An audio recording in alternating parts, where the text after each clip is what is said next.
All right. Let's get ready for another show. Let's do some pre-cows. What's going on today? What do we Hey, got? hey. Well, number one, everyone needs to check out the video because Jerry has some significant flow going on over there. It's like the abominable snowman or something going on with his. Dude, that's Frosting. that's cold-blooded, man. Well, man, cold-blooded. Pun was not intended, okay? Pun was Oh yeah. Uh, all right. anyway, we have with us today Larry Brewer with the First Sleep School. You know, one of the things that we've talked about, between the three of us is bringing on sleep techs and making sure we're not completely industry heavy with the number of guests that we have. And you won't find a more passionate person when it comes to training new people in the field of sleep technology. And the great thing is that he is, his school is online. It's a virtual training experience for folks. So, wherever you are, you can join the First Sleep School, and he's going to tell us about it today. Sounds exciting. Especially doing a sleep course online. That'll be very exciting to hear about that. But absolutely. I mean, when you look at one of the challenges facing us right now in sleep technology is access. I mean, talking to one of our mutual friends, is the number that of techs coming out of programs is so small. And you look at places like New York, I think there's maybe 6 students graduating up there, and that's a challenge. We've got to have more access for people to get into school, and what Larry offers is something really extraordinary. And I can't wait to hear how it works and get to know him, because we need more people like Larry that are creating access to sleep technology for our friends. All right. Well, let's see what Larry has to say. On to the show.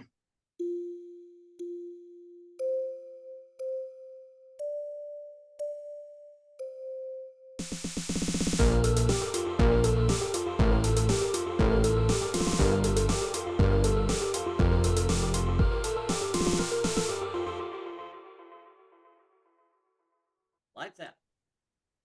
Welcome, everyone, once again to another episode of Sleep Tech Talk, the sleep podcast with your hosts and friends, Emerson Kerr, Robert Miller, and me, Dr. Gerald George Moneycroat, coming to you with another fabulous guest. But before we get started, a word to all of y'all. Please don't forget to hit the like button. Don't forget to subscribe. We thank you so much for all the likes and love and listens you've been giving us all these past several episodes. Can you believe it? It's been over a year since we started this podcast, and the response has been overwhelming. We can't thank you enough for that. We ask that you keep sharing the podcast with your friends and all other sleep techs out there. Now, in order to get started, Robert, would you introduce the guest to the rest of us? Absolutely. Thank you, Jerry, for that wonderful intro for the show. We have with us today, we have Larry Brewer. I've known Larry for a long time now. Neither one of us I think I had hair when I originally met Larry, and I certainly didn't have gray hair when I met Larry, which was all the way back to 2005. Larry got into sleep back in 2002, and then ultimately ended up moving to Charlotte, where him and I worked for a cardiology-based sleep company. We had sleep centers all over the country, and had a lot of fun working together to grow those locations. But he had an opportunity back in his home state of Texas, so he moved back to Dallas and took over as the practice manager for the Children's Medical Center there in Dallas, and it really expanded that program. So Larry's worked with children, but then in 2009, and something that I want to be able to talk about today, I would say 2009. He joined another company and helped to grow their program. But then in 2013, this is the one we want to talk about today. He started the First Sleep School, which has grown and been able to educate lots of new people into the industry of sleep and train them to be able to care for patients who have sleep issues. We all know that there is this a significant need to bring more people into this profession and to educate those people. And really, as patients become more complex over time, we've got to have people who have that foundation of training. So Larry, we're excited to have you today. And by the way, if you ever wanted to know the true success of for Larry, I would say that it's just ask him about his wife or his kids, and you'll see him really light up. He likes sleep, but he really loves his family, and you'll if you ever get the chance to talk to him about that, you'll see what I mean. So, Larry, thank you for joining us. Hey guys, thank you so much for having me. I love what you guys are doing with this podcast, and one of the things that kind of sticks out to me when you guys are doing these podcasts and I'm listening to them is that you're really chronicling and you're also documenting, like a historian, kind of the human engine behind what's really the momentum of sleep technology and sleep medicine. So, you guys are hearing firsthand accounts of individuals and what they have done in order to kind of help advance their careers. And so it's really been fascinating to take, the things that I've been able to experience over the last 20 years in sleep medicine, sleep technology, and then hear, kind of parallel stories that's been going on behind the scenes. So thank you guys for doing what you're doing. And it's really, it's a great service. And it documents our history. So thank you. That's very kind of you, Larry. Appreciate you saying that. I don't know if that was our intention of getting of starting this, but you sounded a lot more intelligent than I would have interpreting this. So thank you for saying those things. But at the same time, would you tell us a little bit about your journey, how you got into sleep and eventually became a teacher of sleep technology? Yes. Okay. So this goes back to high school. Okay. In high school, I decided I'm going to be a doctor. I had that type of, mentality that I wanted to be a doctor. And of course, I go into the university, I do a pre-med discipline and I stick with the pre-med discipline with, and a focus on human biology and chemistry. Graduated from the University of Mississippi, Ole Miss, over there in Oxford, and decided that I was going to apply, take my MCAT, apply for medical school. And I think that particular year, I may have helped a lot of other people make it into medical school because I did horrible on my MCAT and I did horrible in my medical school, in my interview there at Jackson at the University of Mississippi. And I remember one of the first questions that they asked me was, how many books do you read in a month? And I was like, I don't read books. I don't think that was the right answer. But later on, it was kind of, I figured out that I had dyslexia. Learning was a little bit difficult for me, so I was not much of a reader. But I always wanted to be a doctor. But fortunately, by the grace of God, I got a job as a chemist, and I did that for many, many years and really enjoyed being a chemist. But I still had that little itch that I wanted to get into the medical field. And so I had a really, really close friend. His name was Don Jacobs, a respiratory therapist in Dallas-Fort Worth area. He was basically acting as a consultant for a startup company in the Dallas-Fort Worth area. And he said, hey, do you know anybody that's looking for a job? And I was like, what kind of job is it? And he said, well, it's something called a SleepTech. And there's this company called American Wellness Diagnostics, and they're going to be setting up camp out here, and they're looking for somebody to, figure it out. And I said, well, before I tell you anybody else, can I see what it's all about? And he said, absolutely. So we were doing an inpatient study. It was at a Baylor facility at Garland. And he basically went up there with some mobile equipment. We did an inpatient study. Now, this was not even Windows-based equipment. And so I got my first look at this, when he put up the electrodes and I saw these little graphs and I was like, man, this is fascinating. And so I saw the oxygen desaturation. He was talking about brain waves. And I was like, man, I'm hooked. Let me be a part of this, So I quit my job and I bless my wife. She was probably putting up with me and all, what you're going to do of what change? What? And so, I got into it. I started off as a sleep technologist, as a trainee. And I think that was in year right around 2020. Yeah, 2002, I think it was when it happened. I remember it was just right after 9/11. And so I started and loved it. And so I kind of worked my way up, got in as a technician, then kind of grew within the company to be kind of in management.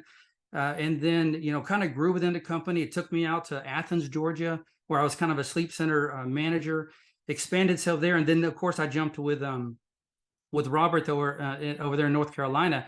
And I loved the job, and I learned so much from being with Robert at the time, but it was a lot of travel. And I had little ones, and I married my high school sweetheart. We've been together 35 years this year, love all of my kids. And so I wanted to be home closer. And so that's when I went back to Children's and became their practice, and kind of what, that Robert had said.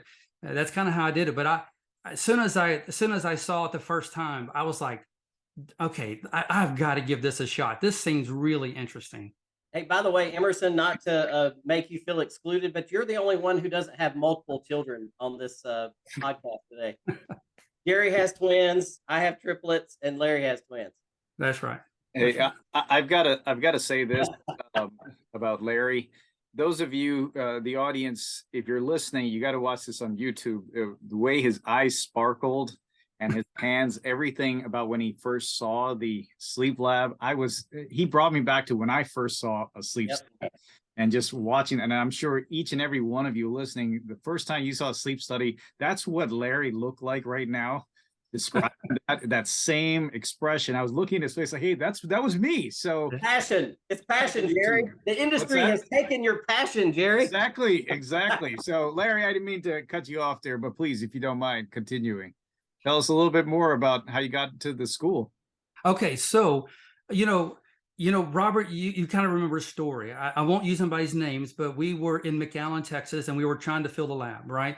And so we hired this individual who has an RPSGT. He had a credential, an RPSGT, but that particular individual could not score sleep studies. He could barely even speak the tech language, and so we brought him in as a manager, and we really were kind of excited about it. And it was pretty obvious that the guy did not represent the competencies that an RPSGT had. And that was kind of my first real experience of saying, you know what? There's something amiss here. How do you get your RPSGT but really have a really true lack of competency and experience? And so in that role, and then it came the Children's, and of course we're expanding and growing the pediatric, and then realizing that there's a lot of people who don't have fundamental training, who have that they're being taught by other techs who are not teaching them all the correct things. And so I saw that, man, we've got to get some fundamental training in place. And then, of course, being an owner of a sleep center in the Dallas-Fort Worth area with my friend Don, who got me into it. And so we ran into the same problems. There was a fundamental issue about the consistency of people being properly trained, fundamentally trained on some of the most basic aspects of sleep technology. And so basically, I looked in the Dallas-Fort Worth area and said, at the time, there's about a little over 5 million people in the Dallas-Fort Worth area, and absolutely no focused training programs. I think there was a Concord College, or there were some other ones that had some more like certificate programs or associate degree programs, but really in terms of a focused training that would be able to get someone into the workforce as soon as possible, which was desperately needed. I looked around and said, wait a minute, the state of Texas only has one focused program down in San Antonio. There's nothing in North Texas. We've got 6.5 million people that live in the Dallas-Fort Worth Metroplex. And it's like, wait a minute. Not only did I see a need for this, for the need of our sleep technologists, but I saw an opportunity just as an entrepreneurial. I was like, man, this seems like a business opportunity, So I started doing the investigation of, well, what do I got to do to be able to provide this Focus 2 training program so I can get people educated, get people trained, fundamentally trained, put them out into the workforce. And then I realized that in the state of Texas, you have to be a college and career school in order to actually charge tuition. You can do it for free, but if you're going to charge tuition, you have to be a college. So it took me, a good bit, almost 2 full years by the time I developed my content, to the time I went through the application process, got myself approved, and then started and actually launched my very first 10-day, 80-hour training program in February of 2014. And so it was really exciting because I was, focusing now on this. And of course I had really, to kind of build it up, I was doing some diagnostics on the side, and I was doing some consulting on the side. But, education was really the goal behind First Sleep. And, I've really not had anybody actually ever ask me, why First Sleep? Why the name? Where'd you come up with the name First Sleep School? And so if you don't mind me just kind of sharing, one of the reasons why I called it First Sleep School was this idea behind first sleep and then go conquer the world. First sleep, make it a priority. So first sleep and then have a cup of coffee. Go out with your friends. Decide to go on that vacation, decide to go to college, whatever you're going to do.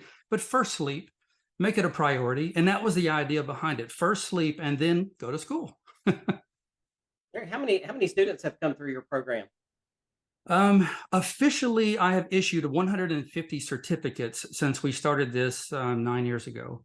I offer it 3 times a year. And I offer it as a Saturday class in the spring semester. We're actually in session now. And then a Saturday class in the fall semester. And during the summer, it's kind of condensed Monday through Friday. And so we do, so I sometimes I'll have as many as 10 students, and sometimes I'll have as many as 3. It just kind of depends on what the need is. But one of the things that's really kind of helped really advance this is, actually the flexibility of being able to do this through a virtual platform. So that's kind of, I guess you can say, made the accessibility of this particular training a little bit easier. Matter of fact, last summer, I had a student actually in Singapore. He was actually doing it in Singapore. And so really just super guy. And he wanted to represent CPAP and DME and SleepTech out there. And so he was able to do the training. Now, it was nighttime for him, but it was daytime for us. But I love the virtual aspect of being able to do it. Now, technically, our college is what they call synchronous distant education. That basically means there's an instructor. All the students are on the same learning schedule and the same teaching schedule, but we are doing it virtually and remotely. Mm-hmm.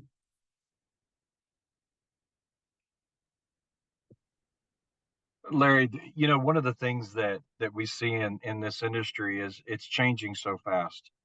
There's this emphasis on education and coaching. There's the AI aspect with scoring and all of those things. As we think about some of our listeners and what does the future of sleep technology look like, how do you stay relevant?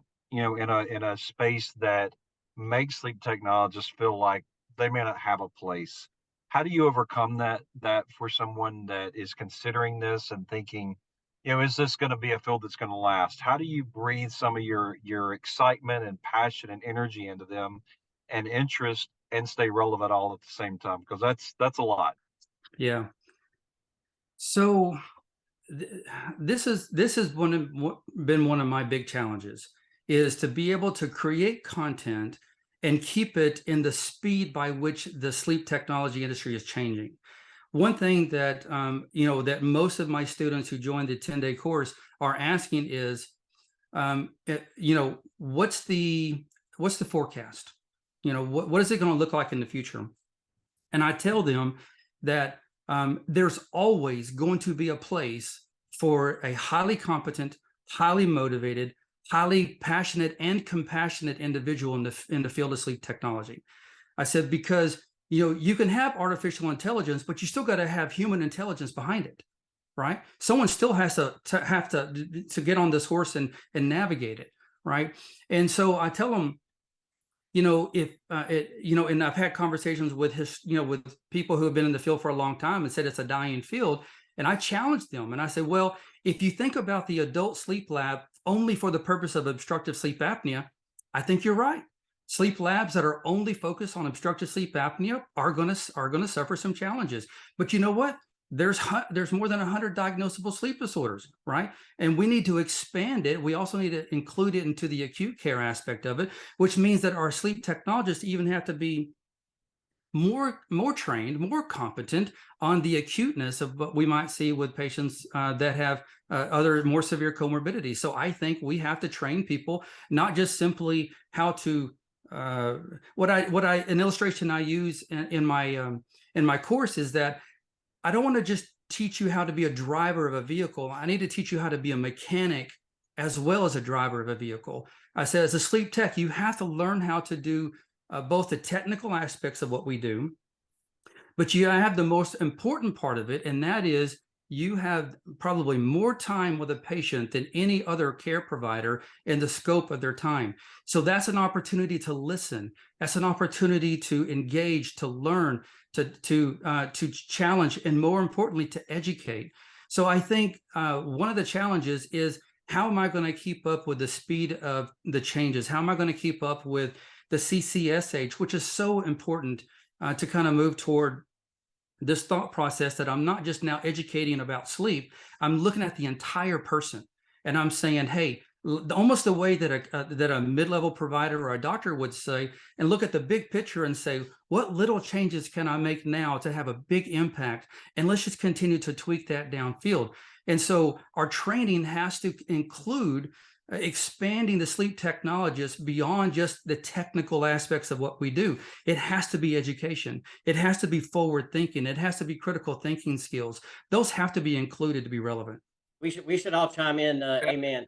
I was going to say, I yeah. was trying to find the mute button, but yeah, you weren't kidding, and I appreciate the fact about being more relevant and allowing everyone to see that, because I think, as Emerson pointed out, there are a lot of things that come up. We're wondering, where is the future? And the fact that you're focusing on that, allowing people to realize in your course that, hey, this is going to continue. And we sincerely appreciate that. We are running out of time, but as I kind of warned you before, but I do understand that you have a special code or something for the or a special offer for listeners. Yes. So if you go to firstsleepschool.com and you choose the, I believe the course that I chose was the scoring for adults and pediatric, the bundle course. There's 1 month access, 3 month access. But if you, right before you check out, they'll ask you, do you have a coupon code? And if you put in there, I believe I wrote it down as Tech Talk, all one word, Tech Talk, then it will basically cover the entire cost of it. It'll give you 100% discount against it. And so that way you can get 4.5 continuing sleep technology educations credits for it, but you can also, refine your skills or maybe develop your skills for scoring adult and pediatric sleep studies. Wow, that is huge. That's really, really gracious of you, man. That's a very kind offer, and we sincerely appreciate you doing that for our listeners and viewers. So, folks, be sure to check out Larry's website. Tech Talk is the coupon code. And Larry, thank you so much for joining us. We sincerely appreciate that. And we even more appreciate what you're doing for the entire sleep community all across the world, building up the number of techs that we have out there. And so we thank you so much for that. And we thank our audience out there, each and every one of you, our listeners, our viewers. Keep spreading the good word. Don't forget to hit that like button. Don't forget to subscribe. And most importantly, don't forget to share. We can't do this without you. We can't bring more cool people like Larry on board to tell you what's out there for you with special courses just for free. So with that being said, we want to say thank you so much. And until next time, lights on.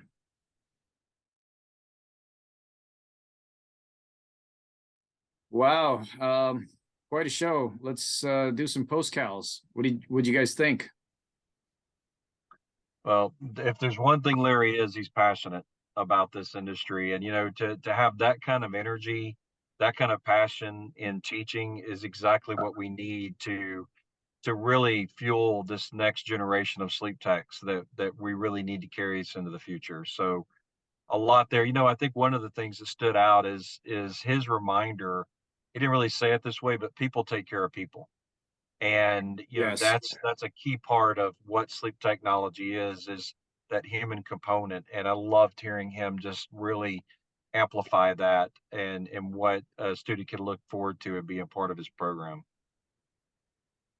At one point during his interview there, he said a few things, and I kind of came in as a joke and said amen, but he's a bit of a sleep technology evangelist. That's a good way of putting it. Yeah. When you listen to it, because he's so inspiring. And, I have to believe that, he's the kind of teacher that makes people want to go out and do a great job after they've gone through his training. So, kudos to Larry and the program that he's built down there. I've known him for almost 20 years now. So, you know, him and I have known each other for a long time. He's a great person, and it was a pleasure to have him on the podcast today. About the evangelism thing, I think that's a great way of describing him, because even today, that the brightness in his face, his actions and everything, and how shows how passionate he is about the field, just as if it were his first time looking at a sleep study. I mean, we've all experienced that, about how cool it is, and how cool it was to look at the squiggly lines and being able to say, "Hey, I know what that is."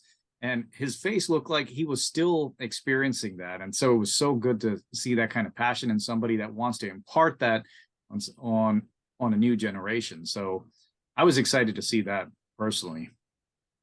I was pretty excited about the 3-night work schedule and 50 more cents per hour that I was getting initially. I'm not gonna lie, it was not a dramatic Good exposure old days for sure. to sleep Oh, medicine. So I do recall those days, 3 nights, and then I would get the fourth night at another lab where I got higher pay because it was it was a PRN position. I remember those good old days. I loved it. Yeah. Differential. Yes, and you got the long weekend, and then if you stack the 2 shifts together, you had 1 full week of free time. Those are awesome. Yes. Yes. All right. Well, I guess you guys have anything else to add? No, just a great podcast. I agree. Glad we have Larry doing that. Well, folks out there, thank you so much for joining us. Until the next time, cheers.